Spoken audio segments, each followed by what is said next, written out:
حضرت عمر رضی اللہ عنہ ایک مرتبہ مسجد نبوی میں جا رہے تھے، ایک نوجوان کھڑا رو رہا تھا، تو عمر رضی اللہ عنہ نے پوچھا بھائی رو کیوں رہے ہو؟ اس نے کہا جی مجھ سے بڑا گناہ سرزد ہو گیا ہے۔ بھائی کیا گناہ سرزد ہو گیا؟ اس نے کہا بھائی میں کفن چور تھا، یعنی جب لوگ میت کو دفن کرتے تھے نا تو میں ان کی قبر کھود کے ان کا کفن نکال کے بیچتا تھا اور اس کے پیسے سے زندگی گزارتا تھا، میرا یہ روز کا کام تھا۔ ایک مرتبہ ایسا ہوا کہ انصار کی ایک جوان لڑکی کی وفات ہو گئی اور میں نے اس کے کفن کو چرا لیا۔ پھر میں تھوڑی دیر آگے چلا تو میرے اوپر شیطان غالب آ گیا اور شیطان نے دل میں بات ڈالی کہ لڑکی تو جوان العمر تھی تو کیوں نہ میں اس سے اپنی خواہش ہی پوری کر لوں۔ تو میں واپس آیا، میں نے دوبارہ قبر کو کھودا، لڑکی کی میت کو نکالا اور اس کے ساتھ میں نے منہ کالا کیا۔ اب میرے دل پر ایک غم ہے کہ میں نے زندہ کی بجائے مردہ کے ساتھ گناہ کیا، تو کیا میرا گناہ معاف ہو سکتا ہے؟ حضرت عمر رضی اللہ عنہ کو یہ سن کر بہت جلال آیا کہ یہ کیسا انسان جو مردوں کے کفن چوری کرتا تھا اور پھر ایک مردہ لڑکی کے ساتھ اس سے بدکاری کی۔ تو حضرت عمر رضی اللہ عنہ نے خود جواب نہیں دیا، فرمان لگے آؤ میں تمہیں نبی علیہ السلام کے پاس لے چلتا ہوں۔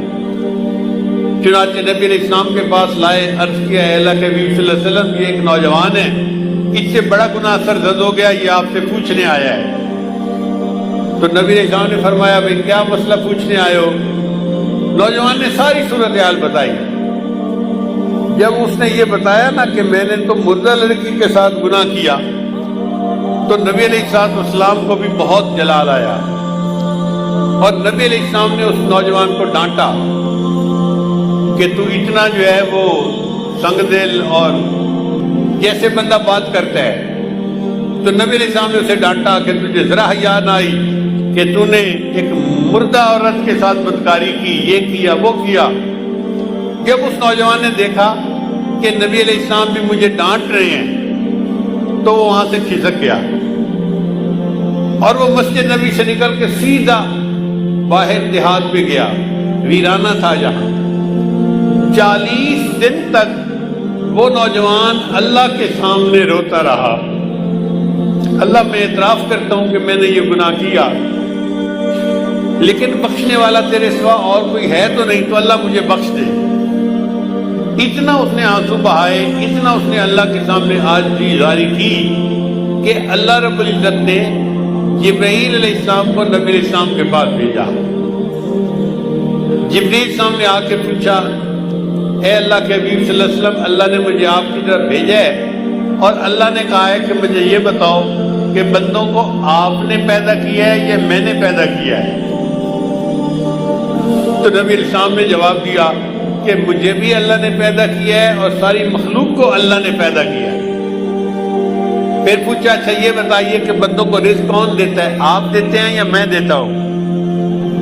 نبی علیہ السلام نے جواب دیا ساری مخلوق کو اللہ رزق دیتا ہے، مجھے بھی اللہ ہی رزق دیتا ہے۔ اے اللہ کے رسول، اللہ نے تیسری بات یہ پوچھی ہے کہ بندوں کی معافی کو میں نے قبول کرنا ہے یا آپ نے قبول کرنا ہے؟ تو نبی علیہ السلام نے جواب دیا ہر بندے کی معافی کو اللہ نے قبول فرمانا ہے اور میرے بھی غلطیوں کو اللہ نے معاف فرمانا ہے۔ جب نبی علیہ السلام نے 3 باتوں کا جواب دیا تو جبرائیل السلام نے کہا مجھے اللہ تعالیٰ نے بھیجا ہے آپ کو یہ بتانے کے لیے کہ وہ جو نوجوان آپ کے سامنے آیا تھا اور اس نے گناہوں کی معافی کی بات کی تھی اور آپ نے ذرا ترش روئی سے جواب دے دیا، وہ بچہ یہاں سے سیدھا ویرانے میں چلا گیا۔ 40 دن ہو گئے، وہ دن رات روتا ہے، مجھ سے معافیاں مانگتا ہے اور میں پروردگار نے اس کے گناہ کو معاف کر دیا ہے۔ لہذا اس نوجوان کو آپ بلائیے اور بتا دیجئے کہ اللہ نے تمہارے گناہ کو معاف کر دیا۔